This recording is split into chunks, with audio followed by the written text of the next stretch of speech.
লেভেলে clean up artist থেকে, যেহেতু আমি motion graphics and graphics board আমার বেস ছিল, তো সেখান থেকে আমি ক্লিন আপ আর্টিস্ট হিসেবে জয়েন করি। দেন আফটার 3 to 4 months একটা প্রমোশন অফার হয় আমার। মাঝখানে অ্যানিমেশনের জন্য আমাকে অফার করা হয়, অ্যানিমেশন ডিরেক্টর আমাকে সিলেক্ট করেন। যেহেতু আমার অ্যানিমেশন ছিল না, আর ডিজি রুমস একটা 2D 3D প্রোডাকশন স্টুডিও বা প্রোডাকশন হাউস, তো সেখানে আমাকে যিনি ডিরেক্টর ছিলেন, অ্যানিমেশন ডিরেক্টর, উনি সিলেক্ট করেন আমাকে। 3 জন সিলেক্ট হয়েছিল ওভারঅল। লাস্ট অব্দি যা 15 জন মতন স্টুডেন্ট ছিল, সেখান থেকে 3 জন সিলেক্ট করেন।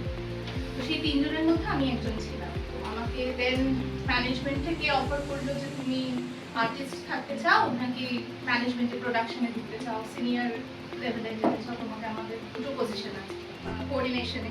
ভাবলাম যে না, হয়তো প্রেশার একটু কম থাকবে। ও বাবা, না, প্রেশার ট্রিপল হয়ে গেল।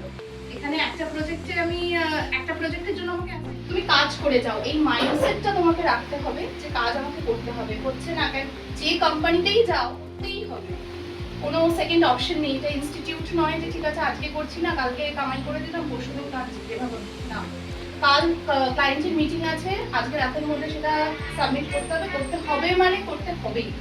এই মাইন্ডসেটটা কিন্তু রাখতে হবে সবার। মোস্ট প্রবাবলি এন্ড অফ 2026, যেহেতু এখনো কাজ চলছে ওটার অ্যানিমেশনে, ক্লিন আপ ফেজটা কমপ্লিট হয়েছে, অ্যানিমেশন ফেজ এখনো চলছে, পোস্ট প্রোডাকশন আছে।